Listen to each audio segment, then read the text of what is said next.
Paano nga ba sisimulan si low carb beginner tips tayo for today plus sharing with you what I eat in a day. If excited ka nang malaman yan, make sure to keep on watching. Kung paano ko niluto ang meal of the day, share ko sa inyo soon on my next video. So, this is actually a follow-up video guys from our recent video na low carb for beginners, what I eat on a day din. So, pag-uusapan natin yung tip number 1 na nabanggit ko doon sa video. Paano nga ba natin uunti-untiing alisin ang mga inflammatory foods, mga high carb foods, or mga sweets sa ating food. So, ayan nga pala yung ating meal at mga kasama ng ating meal. Medyo may pagka-dirty low carb dahil sa seaweeds na gamit natin but more on basics na meat and eggs for our protein ang meron sa aking plato. And I have nga pala yung water dyan. Nakapag-black coffee na ako. So, water naman tayo for today's video. Isa sa mga challenge when doing low carb is paano nga ba natin maiiwasan yung mga inflammatory food, high carb foods, any types of sweet? Paano natin yon gagawin ng unti-unti? Here's my tip na madalas naman talagang gumagana sa akin since 2019 na ginagawa ko si low carb way of eating guys.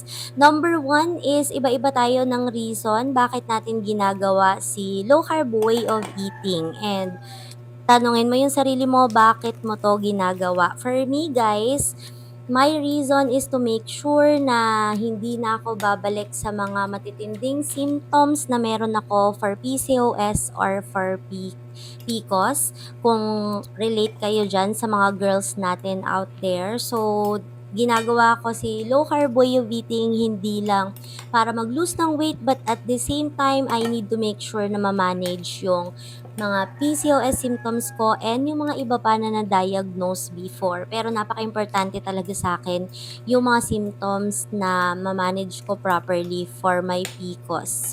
So far, okay naman ang aking period and regular na hindi katulad ng dati. Pag nalaman mo na kung anong reason mo, ano ba talaga yung goal mo, ano yung pinaka-goal mo talaga, bakit kailangan mong gawin ang ating low carb way of eating na ito. May mga taong ginugo lang siya for few weeks, few months dahil gusto lang nila magkasya sa damit. Pero kung ang goal mo is to make sure na ma-reach mo yung clear na laboratory test para 'di ba mas malaman mo talagang nag-i-improve yung health mo, then talaga namang iiwasan mo ng unti-unti yung mga any high carb foods, inflammatory foods, at any type of sweets, mga food man yan or mga drinks sa paligid.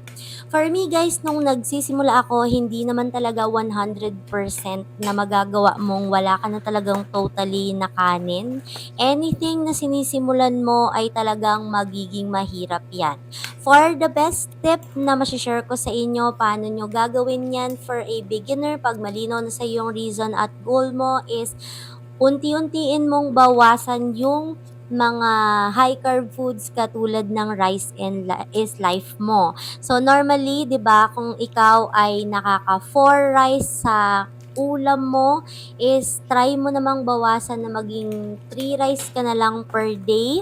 And then sa mga susunod na araw, try mong maging dalawa na lang hanggang sa mag-progress ka for weeks and then sa months na. Kapag unti-unti mong tinatry yan at ginagawa mo, masasanay ka na lang and sa nakikita nyo sa ating meal at sa ating video, mas masasanay ka na ganito na lang yung meal mo. So, enjoy na enjoy yung person sa pagkain dyan, guys. Sobrang tuwan-tuwa talaga ako sa meal natin of the day. So, yon ang ating unang way sa paggawa dyan. You have to learn ano ba yung mga high carb foods kasi hindi lang po yung kanin ang mga high carb foods na dapat nating iwasan. Anyway, hindi ko alam bakit nawala ako bigla dyan sa screen natin pero feeling ko may kinuha lang ako.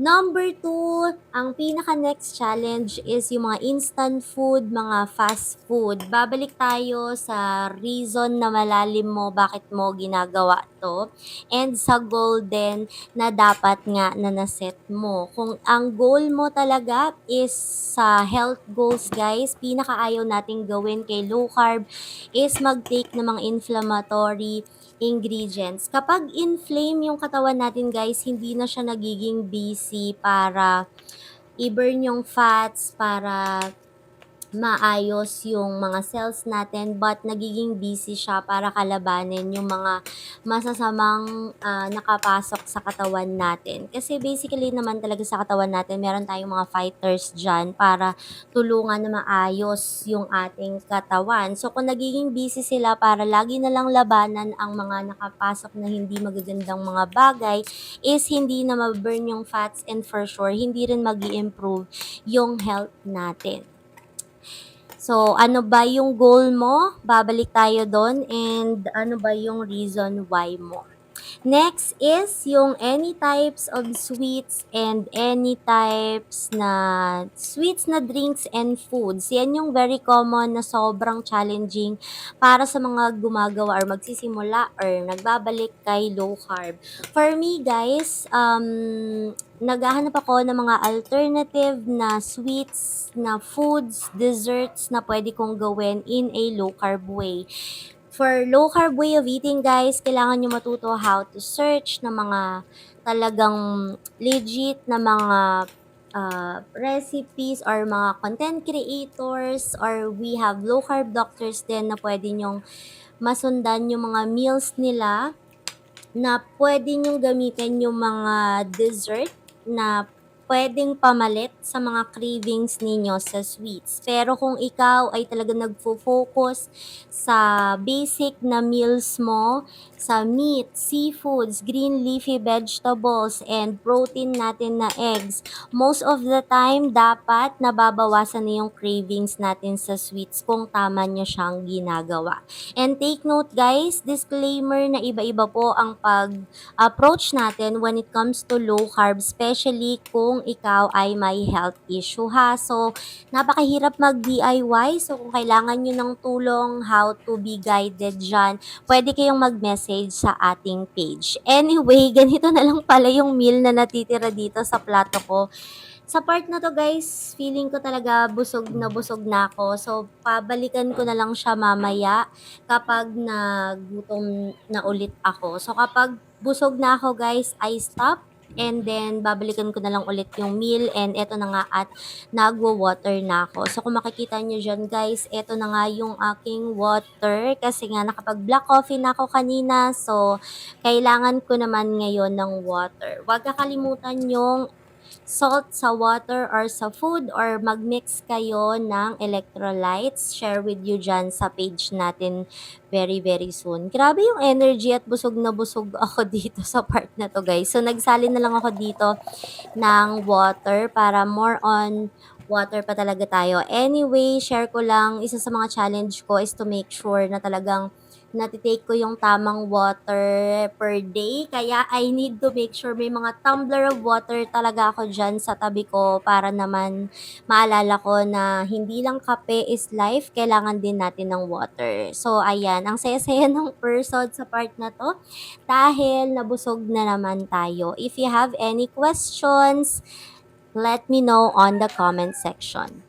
That's my meal of the day, guys. Thank you so much for joining me sa pag-food trip today. So, I hope na nag-enjoy talaga kayo, nakasama akong nag-food trip. So, if you like this kind of video, please make sure to click on like. Please leave a comment if you have any questions. Sagutin natin yan on my next video up next. So, I'll see you next time, and don't forget to always keep going. Bye!